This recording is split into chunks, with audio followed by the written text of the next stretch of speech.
ketika setelah dia remaja, kebanyakan gitu, waktu kecil dia tidak tahu, dia hanya takut cerita ke orang tuanya nggak percaya.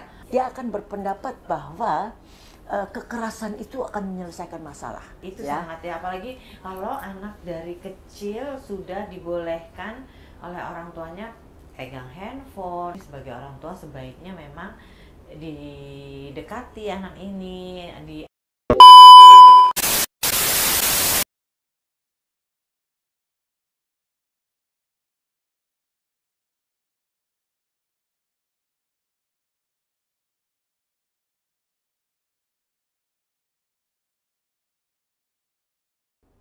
Sekarang kita akan bicara mengenai upaya penanganan dan upaya pencegahan terhadap bullying. Nah, kalau mengenai penanganan ini kita bicara dari segi korbannya dulu. Gimana kalau kita menemukan si anak ini dibully? Iya.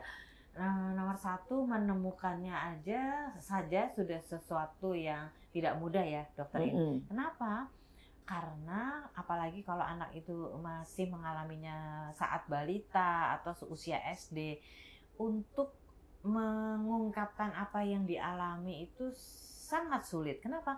Karena dia mengalami sesuatu yang dia tidak mengerti, dia takut, apalagi kalau sampai kesakitan ya. Kalau misalnya kekerasan fisik atau apalagi pelecehan seksual, itu membuat anak ini apa ya, dia takut. Nah, untuk mengungkapkan ke orang tuanya itu seringkali dia takut. Kalau dia berani mencoba, itu mungkin anak yang dasarnya punya bakat asertif yang baik atau kepribadiannya lebih ekstrovert. Ketika dia mengungkapkan ke ibunya, seringkali orang tua juga tidak percaya. Itu sulitnya. Nah, nomor satu mungkin orang tua menerima dulu cerita si anak, sehingga anak itu bisa yakin bahwa kalau dia cerita ke orang tuanya itu akan diterima. Karena sering kita sama-sama membantu pasien ya, dokterin, orang tuanya masa sih kayak gitu, apalagi kalau misalnya pelecehan dilakukan oleh keluarga dekat. Ya, itu pasti orang tuanya nggak mungkin lah, itu pamanmu seperti itu, kamu nih yang nggak aja, malah dimarahin. Nah, jadi si korban itu nomor satu, kita mengetahui bahwa dia benar-benar mengalami itu sangat amat penting. Ketika kita sudah tahu dia mengalami hal itu, kita membina hubungan baik, menumbuhkan kepercayaan kepada si anak bahwa dia bicara sama kita tuh aman.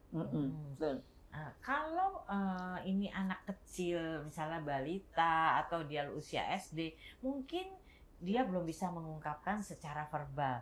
Berarti kita beri fasilitas untuk hal lain yang mungkin dia bisa ungkapkan.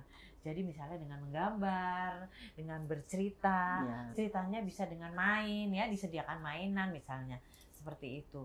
Karena seringkali anak ini bisa mengungkapkan dengan simbol-simbol ya, seperti itu. Jadi misalnya dia main gitu, ada boneka-boneka, dia pilih monster sama kelinci. Nanti dia cerita, oh si kelinci ini mau dimakan sama monster atau dijahatin sama monsternya. Itu adalah suatu simbol bahwa dia merasa bahwa dia ini si kelincinya, misalnya seperti itu. Jadi seperti itu. Jadi nomor satu, menengarai, menanamkan kepercayaan supaya anak itu percaya bahwa dia akan dibantu dengan aman, seperti itu. Nah, setelah itu baru kita melihat ini yang dialami ini apa? Apakah depresi? Apakah dia post traumatic stress disorder? Atau depresi berat sampai dia ada ide-ide untuk suicide? Seringkali dia merasa dirinya tidak berarti, merasa kok saya mengalami seperti ini ya. Jadi misalnya anak itu mengalaminya waktu umur 5 tahun, tetapi ketika dia waktu SMA atau dia belajar ilmu biologi di sekolah, ilmu pengetahuan alam, oh yang saya alami waktu itu adalah pelecehan, yang saya alami itu adalah perundungan atau bullying.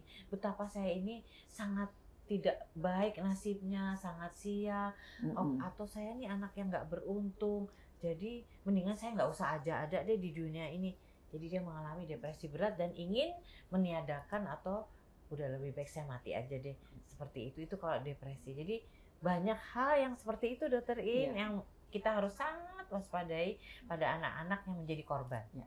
Kalau anak kecil biasanya play terapi ya, jadi Tadi. play terapi macam-macam itu ya. Uh-uh. Memang kita dari pengalaman dulu waktu masih di bagian anak, ada yang gambar, dari gambar itu kita lalu bisa, oh ini yang ada di dalam hati dia, ya kan?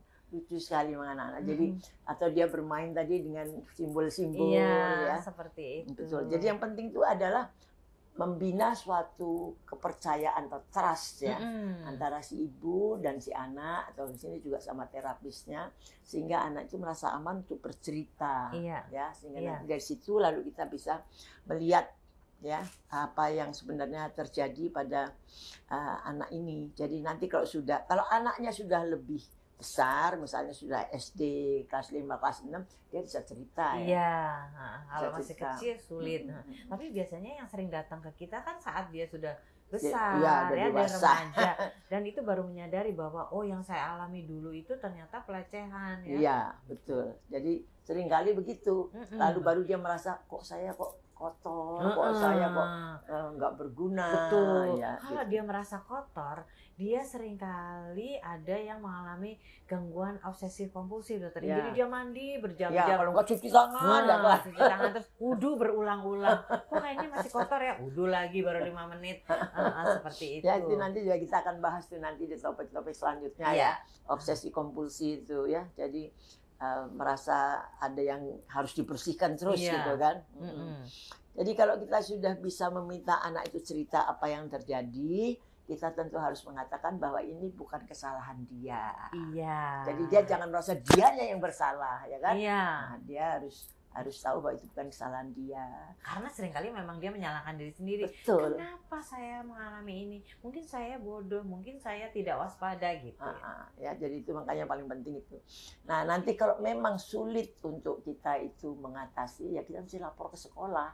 Ya. Masalahnya sekolah tuh kadang-kadang tidak mau mengakui kalau hal itu ada. Betul. Dia merasa kalau ada peristiwa itu di sekolah, merasa dinilai bahwa kurang mengawasi. Ya, gitu. Ya. Jadi sekolah-sekolah itu kadang-kadang menyangkal bahwa hal-hal buruk tersebut ada. Padahal ini sekarang yang viral kemarin itu malah guru yang melakukan pada murid.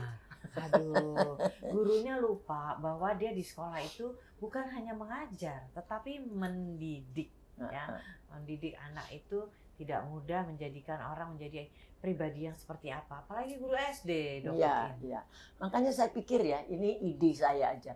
Apakah untuk menjadi seorang guru atau seorang pendidik itu perlu juga diperiksa kesehatan jiwanya, sehingga apakah dia mampu betul-betul pendidik, bukan menyalahkan posisi didiknya, posisi sebagai pendidik itu untuk melakukan hal-hal yang nggak benar. Betul, menurut saya sih penting banget itu Dokter.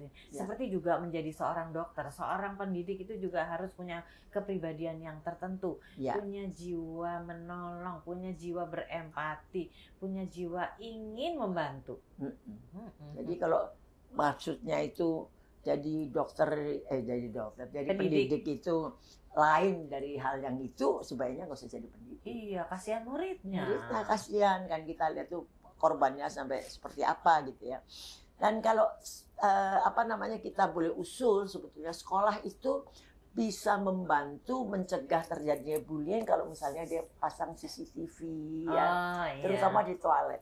Oh iya, paling sering. Itu paling sering. Pasien saya cuma diapain itu mesti di toilet. Iya, dikunciin. Iya, dikunciin kalau dihajar habis-habisan di toilet ya kan. Jadi harus ada di situ. Terus kemudian harus ada satpam yang keliling atau guru yang berkeliling ya kan, yang kayak gitu kan. Iya, itu bisa membantu menengarai adanya bullying. Iya, dan anak-anak jadi bisa nggak sembarangan. Oh ini ada yang ngawasin, jadi dia juga menjaga. Ya, juga lagi kita perlu membuat suatu penyaluran energi ini, kekerasan ini bisa disalurkan ke hal-hal yang positif, untuk olahraga, untuk apa gitu kan. Iya. Jadi memang kan ekskul itu, ekstrakurikuler di sekolah itu salah satunya pentingnya adalah untuk itu Dokter In ya.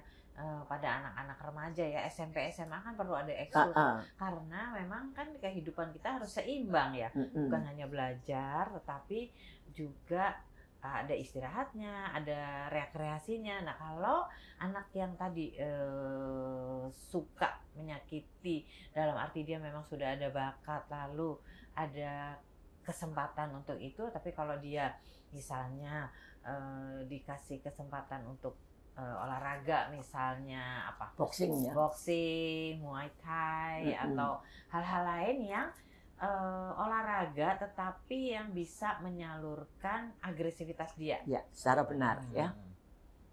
Harusnya seperti itu. Jadi di sekolah juga ada, kalau enggak mereka harus diarahkan ke gelanggang remaja dan sebagainya ya. Orang tuanya dong ya yang Iya. Jadi harusnya itu kegiatan ekskul itu sangat-sangat penting. Ya. Karena itu membina kepribadian dari anak itu sendiri gitu, terutama penyaluran agresivitas. Betul. Sekarang susahnya rasanya nggak semua orang tua mengerti ya. Yang dipentingkan itu pelajaran aja. Jadi udah lesnya les pelajaran lagi. Di sekolah pelajaran itu lesnya les pelajaran lagi ya. Jadinya itu lagi diulang-ulang. Nanti bikin PR aja panggil guru. Jadi kapan dia bergerak, kapan dia jadi nggak imbang ya. Betul. Jadi kalau untuk anak-anak yang agresif ya ini nggak ada penyalurannya, akibatnya dia nanti nakal di sekolah kan gitu. Dan juga perlunya anak-anak itu diajar di rumah maupun di sekolah, diajarkan pelajaran budi pekerti. Iya, itu sangat amat penting. Budi pekerti pegangannya adalah agama, spiritualitas, dan nilai-nilai budaya ya. Iya. Dan itu juga tidak cukup diajarkan, tapi juga dicontohkan. Betul, orang tuanya, gurunya nyuruh-nyuruh, tapi kalau mereka kelakuannya sendiri atau perilakunya tidak mencerminkan yang disuruh, anak itu lebih gampang menangkap dari melihat. Ya.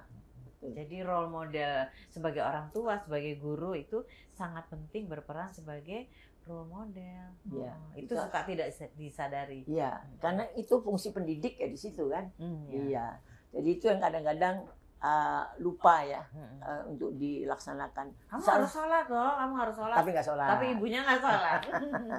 Atau misalnya yang pendidikannya di pesantren, wah suruh baca hafal Al-Quran, tapi artinya tidak mengerti dan didalami, implementasinya di dalam kehidupan sehari-hari tidak diajarkan, dicontohkan. Betul. Nah, implementasinya sih yang penting ya. Iya.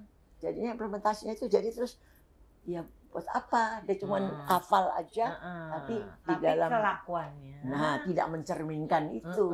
Nah, itulah makanya kita lihat juga belakangan ini kok di pondok-pondok malah terjadi hal-hal yang seperti itu. Iya, sedih ya. Kan? Nah, sedih banget. Ya karena jadi pengejawantahannya tidak ada. Iya. Jadi kita udah nitipin anak, ternyata anak itu malah lebih parah lagi di sana ya. Jadi kan kasihan sebetulnya ya.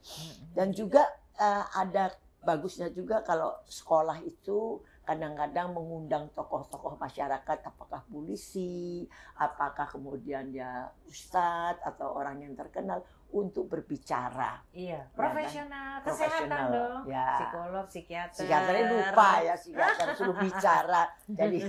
Jadi apa namanya? Memberikan pelajaran lah ya, gambaran bagaimana gitu caranya menghargai dan bermasyarakat yang baik, ya kan? Nah, polisi itu juga bisa mengatakan ini kalau salah jalan bisa begini, ya kan? Membina kerukunan lah kayak gitu ya, bermasyarakat. Masyarakat Indonesia yang memang pada dasarnya adalah yang baik, yang hangat, ya kan? Jadi kalau kita lihat, kita simpulkan ya, penanganan dan pencegahan dari suatu bullying itu sangat penting. Penanganan penting karena kalau untuk yang terjadi harus kita tangani dengan benar. Tapi pencegahan jauh lebih penting lagi. Betul sekali. Ya, pencegahan. Pencegahan itu jadi hal-hal yang tadi dikemukakan oleh Dr. Sylvia, bagaimana anak itu harus ada penyaluran daripada agresivitasnya dengan baik, bagaimana ada pelajaran budi pekerti dengan panutan, itu hal-hal yang penting sekali untuk dikerjakan. Jadi sekolah itu tidak hanya belajar matematik, tidak hanya belajar fisika atau bagaimana, Jadi kita juga harus belajar mengenai akhlak moral ya itu dan yang paling bermasyarakat yang baik. Saya kira kita sudahi saja topik ini dengan harapan bahwa apa yang kita kemukakan tadi bisa benar-benar bermanfaat bagi orang yang mendengar dan masyarakat pada umumnya. Terima kasih.